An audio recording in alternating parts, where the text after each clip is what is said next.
All righty, and we are live here today. Welcome to today's Money Monday. My name is Maggie Nielsen, and I'm a partner here at Purse Strings. Purse Strings puts on these lives every week to bring tips, tricks, pieces of advice about finance for women. But then when you're ready to go, let's say buy a house, get a will, plan for retirement, maybe you're having kids, you need a financial professional by your side. We have top tier financial professionals willing, ready, and able to serve you, and we call those our Purse Strings approved professionals. Jodie Lamb is one of them, and we are excited to have her on today. And we're going to be talking about structured settlements, which I think is new to a lot of us. It's newer to me as well. So I'm excited to dive in there. But Jodie, before we get started, can I have a little intro of who you are and what you do? Gladly. Thanks for having me, Maggie. My name is Jodie Lamb. As you mentioned, I'm a structured settlement consultant. But before that, I am a mom of 14-year-old twin girls right now. They are my giant science experiment in trying to prove me wrong. With all things being equal, how different can they end up being? They're very unique little people, but I love it. They keep me on my toes. I've been in the insurance industry for 25 years, and I've been facilitating structured settlements for 17 years now. Last year, I was responsible for nearly $100 million of investments and taking care of people's future needs. So I love helping people, whether it be baking Christmas cookies for them, or putting together charcuterie boards, or helping them plan their financial future. I love what I do, both in and outside of the office. Awesome. Well, we're excited to have you on today. When you were first starting that story, I thought you were going to say you have 14 kids. And I was like, I've met you. I know you don't. 14 twins. Got it. Okay. Either way. So there's a woman I know on LinkedIn who has 15 kids, and she titles herself as America's super mother. And I think anyone who has 15 kids deserves to name themselves whatever they want. And, you know, if you've got more than a dozen, you're more than super in my book too. So yeah, we'll have to talk more about that because Barb is one of 13. Yeah, but yeah, it's rare to see these days. But today we're going to be talking about structured settlements. So let's just dive in by what is a structured settlement and how does it work? Sure. Well, I mean, at one point, personal injury and wrongful death claims were only settled with an exchange of lump sum money. Unfortunately, cash settlements that are meant to last for decades are often exhausted within a few years. We know this story from the lottery, winning stories, horror stories, or the professional athletes. They get an abundance of money and it's gone, even before their career is over, but often shortly after their career is over. People just are not good, or don't have the resources or the experience to make money last long term. Structured settlements are given to injured parties at a time of settlement that includes periodic payments over time rather than a single lump sum payment. Structured settlements are a long-term payment plan, often awarded to injury victims who sue or plan to sue the responsible party. And these types of settlements provide more flexibility and financial stability than the single lump sum payment. Plus, they have unique, advantageous income tax treatment. Interesting. Okay. So we are, for those of you who are even more new to this, these are like when you get into an accident and you might get a claim. Sorry, dog, stop crying. This is like when you get into an accident and you might get an insurance claim or something like that. So these are kind of these rare, I want to use this as a term of a rare, once in a lifetime kind of thing that might happen to you. Which I think is so interesting about this is because you don't know what it is until you need it, and you want to make sure you do this process right. And so then you break down these settlements and to come into different smaller payments, correct?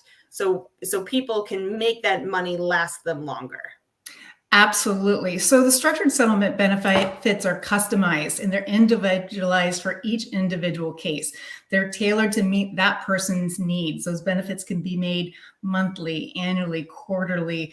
It can include lump sum payments. It has any duration, any deferral. There's no early penalty for payments too fast or too long. And it can be guaranteed for life. They're stable and secure. The state laws strictly regulate the type and quality of investments that insurance companies are using and allowed to make. In addition to, you mentioned the tax-free, when it's a physical injury case, it's completely tax exempt at the federal and state level, whereas investment earnings of a settlement that they invest after they take that settlement money is generally taxable. So a structured settlement provides capital protection. Unlike traditional investments, they are less likely, they're not going to lose money due to fluctuation in the financial markets when it's backed by an annuity. There are some variable options that are obviously not subject to that explanation, but it's an option. In addition, the traditional structured settlements are low risk. They're often funded with annuities from major life insurance companies or U.S. Treasury obligations. The risk to avoid trial and help facilitate settlements often are a consideration. There's no money management fees. In fact, there's no fees to even work with me. If a case settles with a structure, we get paid by the life insurance company. The parties settling the case, the attorneys, the injured party, the employer, the insurance company, they don't pay anything for us. So to consider an option to settle prior to settlement or at time of settlement costs nothing. It gives injured parties opportunity to evaluate what their choices are and choose what's in their best interest. But after the claim settles, it's too late. Once they have constructive receipt, that the attorneys touch the money, they have the check, in their bank, the IRS says constructive receipt has been triggered. Therefore, any future investments are now going to be taxable. Unlike if those payments were built into the terms of the personal injury settlement, all that growth and future payments are tax-free. And that has significant value. I have a case that we are wrapping up right now. We're going to be structuring just shy of $5 million. We've blended a lifetime guarantee on the fixed annuity portion with a blend of a market-based investment. The projected payout at a conservative rate of return or a conservative hypothetical is over $83 million. Wow. Tax-free. Wow. So there are a lot of nuances, it sounds like, and you want to do these things right the first time because like most legal things, once they're locked in the books, they're locked in the books and that's done. There's no touching them again. So these processes, and we were just talking about this with divorce as well. Sometimes there are things we might want to rush through and that could cost us millions. We need to slow down in these processes to make sure that they really, we're using them to the best of our advantage. And so who is eligible to receive a structured settlement? Well, that's a great question. It depends on the type of claim. Not all cases that settle with the structure involve personal injury.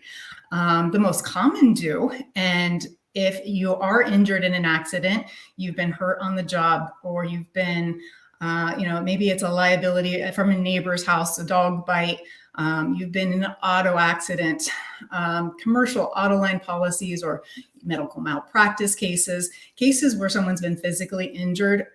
We work with all of those people. We work with their attorneys. We work with their insurance companies, their employers, their healthcare employers or healthcare benefit companies, because if they have medical expenses that need to be repaid, they often have to be included in the terms of settlement. So negotiating that is often someone else that we'll work with. But on cases without personal injury, they could include people that are involved in sexual harassment cases or discrimination cases, wrongful imprisonment or wrongful termination, construction defect claims, E&O and D&O claims, environmental claims, contract disputes, sale of property, and business practices of $500,000 or more. Now, while they don't get the same tax-free growth benefit as a personal injury case, they get the benefit of a tax-deferred payment. So they're mitigating their tax liability by stretching out payments over time and qualifying in lower tax brackets so that their overall tax liability is reduced. So for example, in a $500,000 wrongful termination case, the individual is going to be responsible for taxes. And each state's different, but federal, state, whatever. Roughly, the net allocation would be about $373 after those taxes. If they spread those payments out for 10 years, not only is the full, well, let me back up. Let's say they're going to take $100,000 of the 500,000, and they're going to invest 400 paid out over 10 years. That 10-year payout is going to reduce their taxable liability for the benefits that they receive in any given year. So they're not going to be at the highest tax bracket; they'll be at a lower tax bracket. Plus, their money is growing during this deferral and payout period. So if they elect to pay out over 10 years, now these are based on prior numbers, so they will fluctuate, but based on a prior quote, the $500,000 settlement, 400 of which was structured and 100,000 was taken into cash, their tax liability was reduced to almost just a little over $60,000 versus $126,000 if they took it in a lump sum. Their overall take home is going to be $526,000 before taxes. And they're going to recover, they're going to recover more because their tax liability has been cut in half. Got it. They're essentially getting another $60,000 in recovery by mitigating their highest tax bracket in year one.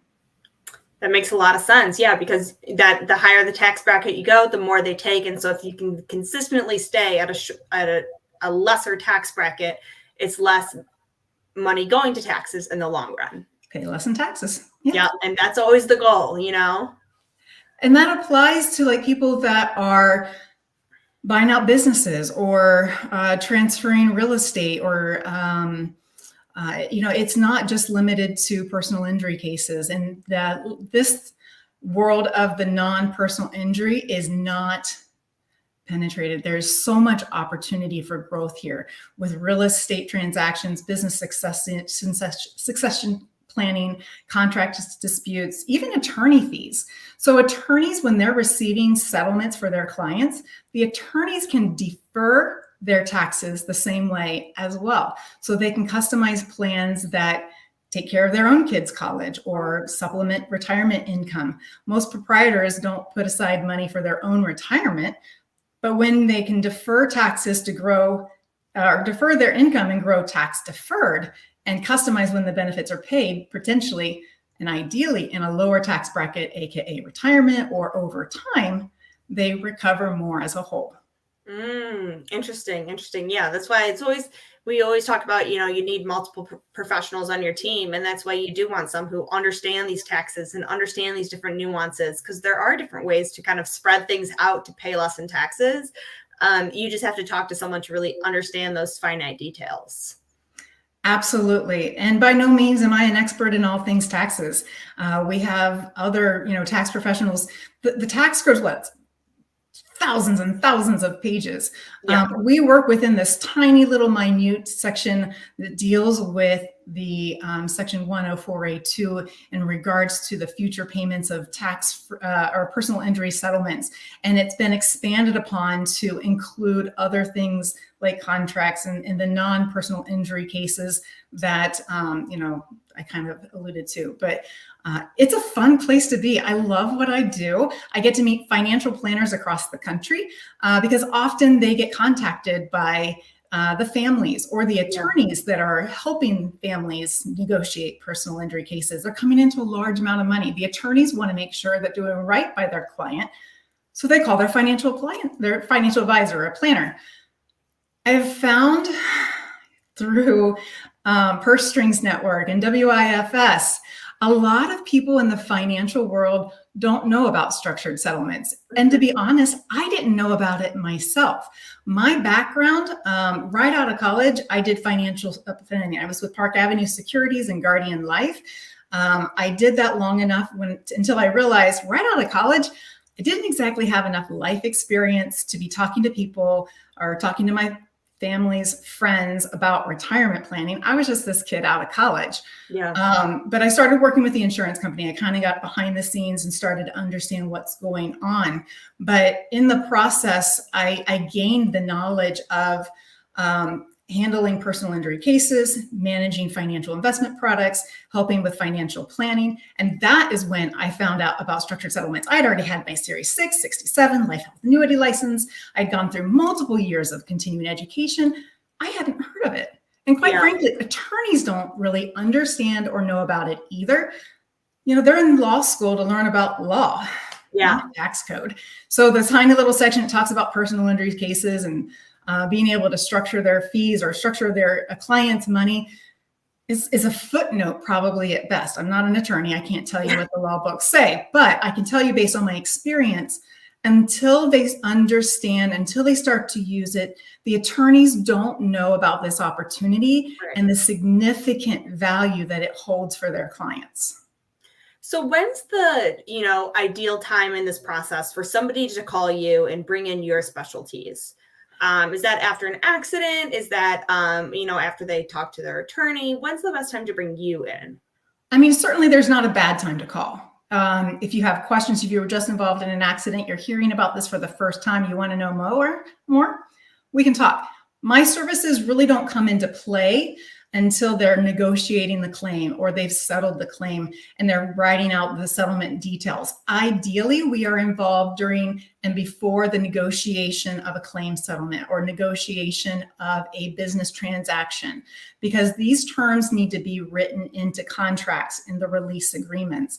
Plus, these are unique payments. Like, we are working with people that need a lifetime of medical care or a replacement of income, or children who can't take receipt of the money, or people that are on government benefits that we need to protect so they don't lose that benefit when they receive their settlement. So this involved the better opportunities to structure if we're involved before the case settles. So working in the terms of the agreement with both parties, the seller, the buyer, the plaintiff, the defendant, whoever's involved, the employer, the employee, having those conversations on the table when the case is being negotiated, when the terms are being negotiated, is the best time to bring this up. Not after the case settles, because they're unilaterally changing the terms of the settlement at that point. And either party can say, thanks, but no thanks. It's not what we agreed to. Right. So having us involved before the case settles is preferred. It's not too late. If you settle a case and your client has already said, hey, I'm going to give XYZ amount of money, what can I do with it? And you're like, oh my gosh, if you haven't touched the money yet, you need to talk to Jodie, because Jodie will be able to talk to you about options. I'll reach out to the employer. I'll reach out to the insurance company or the attorneys involved in the case, and we'll see if it's possible. Nothing's not possible until you're told no. Right. And if you don't know to ask, then you're never going to be given that opportunity. And that happens far too often. Most people don't know that this opportunity exists. Right. And if they do, it's too late. And as you said in the beginning, this is a once in a lifetime opportunity. And I don't want to sound like a car salesman here, but the reality is that no one wants to be in an accident to begin with, right? Right. Let alone to the catastrophic nature that requires or would warrant this conversation. Yeah. So to be in this kind of an accident is unfortunate. It's even more unfortunate if you are settling your claim and leaving money on the table, whether that money is in growth or taxes or flexibility or preservation or protection. Those are all value-added terms to your settlement, to their client's settlement, and something that financial advisors and attorneys can tell their clients about to enhance the the services that they offer. Right. I am a tool in the multitude of professionals that they work with. I have professionals in my network that I work with, people that help with Medicare ongoing reporting or compliance with Medicare set-asides or workers' compensation guidelines. These are all nuances that a structured settlement professional will bring to the table. We understand it may seem overwhelming and confusing, but this is what we do. Yeah. That's why you hire a professional, and we like to really. Why you hire, and this professional is free. You know, it doesn't cost anything to have these opportunities explained and to evaluate to make sure to see if it makes sense. In the end, if they choose not to work with me, so long as they know what they're saying yes or no to, it's a win, because now they know about structured settlements, and maybe they will be able to have that conversation with a coworker or a peer or a family member who might be in a position that makes sense. Structured settlements don't always make sense, and we understand that. There's times where I'll tell people, you know, you would be better off for putting the money for this child in the block savings account or the registry of the court, because the parent shouldn't be taking control of the money until the child reaches age of majority and they get the money themselves. Yeah. You know, if they're 16 or 17 years old, that's like a year. And if they want all the money when they turn 18, the structure is not going to be viable. But for the parents that want to help guide their 18-year-old to making better financial decisions, or putting money aside for college, or down payment for a home, or just not to have a couple bad decisions and have it completely gone. I'm just thinking 18 and having all that money, it's not going to end well. I'm not going to end up with a lot of that money. Right. I mean, how many great decisions did we make when we were 18 versus how many decisions we were like, probably would have had a better outcome with a little more life experience. Right. And so for parents to have that influence, knowing that they can't just take all the money when they turn 18, stretch it out over time, teach time money management skills. These are all value added opportunities for families of minor children, for example. And I'm just so glad we're having this conversation today, just because, you know, there's so many nuances, and it's not like people need to walk away knowing every detail, but knowing that this opportunity is out there, that it's a thing, that there are people to help you, what their services cost, how to contact them, just some of these basics, because I feel like in one of these structured settlement times, it could be a lot going on, especially, let's say, if it was a really debilitating car crash or something like that. Like, you have 1,001 things to manage, but to know in the back of your head that, like, I remember I saw that thing and I can make the best of this money is kind of all we need to really start connecting those dots and having these conversations. You know, you don't need to know about all the tax things. Just know, I know there's something about the taxes and I should, you know, call Jodie or talk about a structured settlement. And I like how you stressed it's just a conversation. It's just understanding our options. And sometimes it's not the best option. And I'll let you know that too. It's not, you know, one way or the other. You're not trying to build business. It's just, let's make the best of, you know, the situation at hand. We're building relationship, we're building knowledge, we're supporting people to make their best decisions that support them.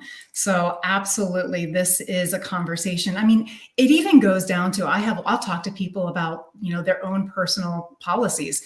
If you are looking at your auto policy and you're involved in an accident, what does that mean for you? Are you insuring your family for the same amount that you insure a total stranger?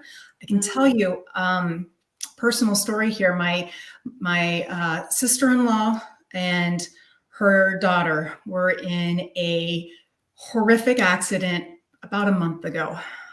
Head-on collision. The passenger in their vehicle died. Both my niece and my sister-in-law were touch and go for weeks.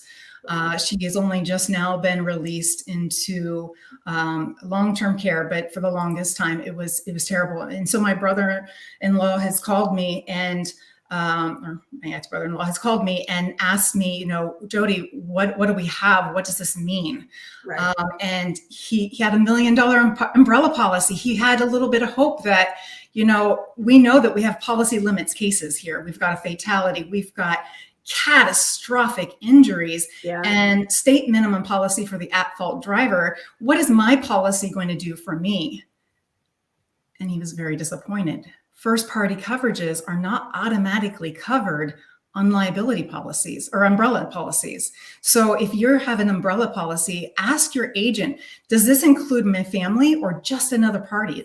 You're asking for first party coverage, because if you're going to be insuring someone else for an accident that you cause, above and beyond your own auto policy, my personal opinion and reflection based on the first serious claim I handled as an adjuster was, I'm going to insure my family for the same amount that I'm insuring for a total stranger. Mm-hmm. So even beyond, what I do to help with structured settlements and at a time of settlement of the claim, for people to understand what's in their policy is important, so that they know before a claim happens what's going to be covered. They know how their policy is going to help an injured party or their family. Yeah, this first party coverage is new to me, and I'm very, feel like I need to go look into that even more now. And that's the thing, is sometimes we try to cut or save money on our insurance and different things like that. We always call them up. How can I save money? But I want to save money, but continue my great coverage. We don't want to cut these things that are really necessary, like, first party, meaning me, right? Yes. That first party coverage. That's a great tip. Yeah. Ask your agent, ask me. I'll happily look at it and help you. I'm here to help people understand, but also share this knowledge with people that your clients are reaching out to you. Ask them, if you've got an attorney client, ask them, are they utilizing structures? Ask them on their own policy. Would your coverage protect you? Would your client be interested in preservation of funds? Do they need ongoing medical help? After the claim settles, most attorneys don't want to babysit their injured party claimants, but some of them need a lifetime of help. And so we bring in partners to help that transition for them. So we're just, one additional asset to the negotiations of personal injury cases, to contract resolutions, to real estate transactions, to business succession, for unique and customized tax advantageous investment choices that aren't available after the fact. Yeah. I love that. I love it. It's been you've shared so much great information, so much food for thought, just getting wheels turning today. Is there anything that we didn't touch on that you want to make sure is shared with our audience? Well, I see the information there scrolling at the bottom, which is fantastic. I would like to share, I think one of the biggest things that turns the heads of financial advisors that I work with, and usually prompt a call, and the humbled call of, I don't know about structured settlements. Can you explain this to me? But that $83 million example, there's no tax on interest, dividends, capital gains. It's wild.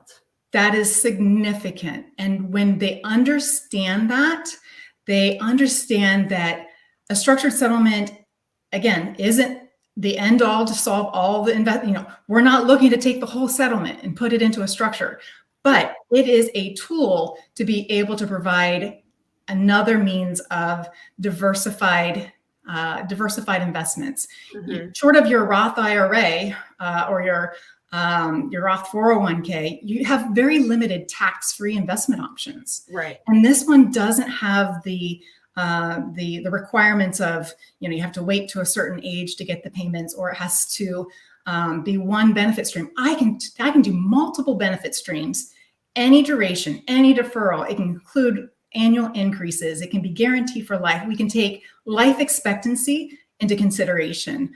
And then we also blend it with a market-based investment. So we work often with financial planners to make sure that, the bigger picture is addressed, mm-hmm. and we maximize opportunities for recovery and unique investment options that are otherwise not available outside a settlement. I love it. I appreciate you coming on and sharing this expertise and getting the wheels turning and giving us some knowledge, because I know this is so new to a lot of people, which I know you've experienced before. And so if anyone has any questions about this, wants to learn more, wants to get their policy looked at, needs to have this conversation, don't be afraid to contact Jodie. She's willing, ready, and able to have that conversation. Her email's been going through the bottom here, jlamb@teamarcadia.com. You're also one of our Purse Strings approved professionals, so they can find you on our site, pursestrings.co. And just, remember these little bits just in case anything happens one day to you or a friend. You have this great knowledge now of, that there are structured settlements out there, that there are professionals that can help you, and clearly your wealth of knowledge. You know what? Let me also throw my number out there, just because sometimes spam filters catch me and I don't catch it. So I can be reached by phone. My office number is 480-253-3761, or my personal cell 614-805-7969. And I'm also on LinkedIn, Jodie Lamb. Awesome. Well, thank you again, Jodie, for coming on today. We'll be back here again next week. But until then, be financially fearless. Thank you, Maggie. Have a great day. You too. Bye-bye.